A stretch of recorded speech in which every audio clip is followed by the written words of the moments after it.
Bonjour à tous et bienvenue sur Mono Commander où on parle du format Commander multijoueur sur Magic the Gathering. Avant de commencer la vidéo, si vous ne l'avez pas déjà fait, n'hésitez pas à vous abonner et à la liker si elle vous plaît. On reste sur les formats habituels avec cette fois-ci Pas vu pas cher pas mauvaise, épisode 12, où on voit des cartes qui sont peu jouées, en référence sur le site EDHREC, mais qui restent à mon avis très très bonnes pour ce qu'elles font.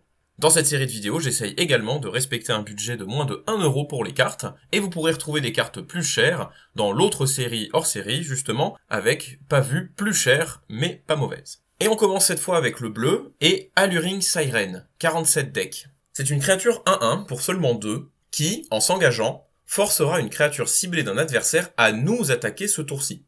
C'est un effet qui est très rare dans le jeu, et qu'on ne retrouve, il me semble, uniquement sur Trove of Temptation. Sauf que cette fois-ci, on contrôle quelle créature nous attaque. Cet effet permet plusieurs choses. D'une part, on peut tout à fait cibler les créatures gênantes qui restent sur la table, comme Seedborn News par exemple, et les forcer à venir s'empaler sur nos bloqueurs, agissant ainsi comme un removal. On peut aussi profiter de cet effet pour activer facilement des cartes qui fonctionnent quand on se fait attaquer, comme la toute nouvelle Cunning Rhetoric, mais aussi des cartes comme Everwatching Threshold, ou encore Kazul, Tyrant of the Cliff. C'est un effet très bon, assez politique, et je vous invite vraiment à tester cette carte. Du côté du vert, une carte un peu plus populaire, Color of the Claw, 2000 deck, est un elfe 2-2 pour 3 avec le flash, qui nous donnera un jeton 2-2 ours pour chaque créature non jeton morte sur notre terrain ce tour-ci. C'est un effet qui sera très efficace dans les jeux créatures, et qui permet pour seulement 3 de se remettre rapidement d'aplomb après une vrasse, en maintenant la pression ou nos moteurs de synergie. Pas grand chose de plus à ajouter sur cette créature, à part qu'elle marchera aussi très bien dans les decks aristocrates pour profiter de nos allers-retours au cimetière en produisant de nombreux nouveaux jetons. On passe au rouge pour découvrir une créature d'Eldraine, Embrace Shieldbreaker, 1712 deck, qui a peut-être évité le radar de certains joueurs. C'est une 2-1 pour 2, rien d'impressionnant, qui, en aventure, pour seulement un rouge, pourra détruire un artefact ciblé. Pour rappel, l'aventure c'est la faculté de lancer un sort pour son coup d'aventure depuis la main, comme un rituel ou un éphémère, le mettant en exil, d'où il pourra être lancé ensuite comme une créature.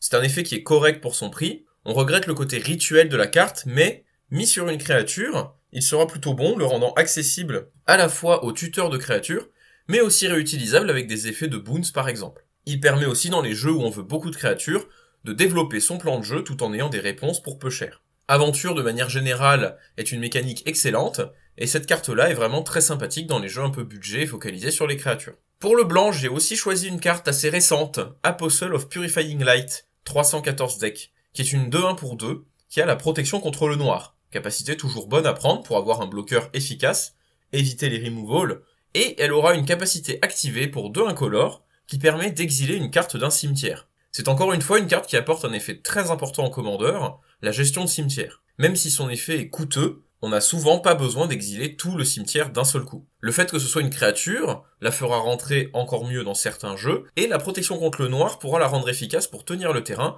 voire être une bonne cible pour des jeux Voltron. Encore une fois, une très bonne option budget.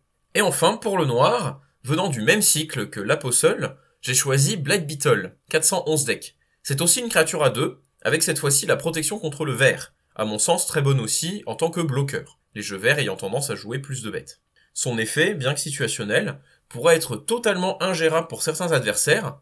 En effet, tant qu'il est en jeu, il empêchera tous vos adversaires de mettre des marqueurs +1/+1 sur leurs créatures. Contre certains decks, comme Skullbriar ou aussi Willow Dusk qu'on a vu récemment, voire Ezuri, cette carte sera vraiment une plaie, non seulement par son effet de hate, mais aussi sa protection, la rendant très difficilement passable. Ce sera tout pour cette vidéo.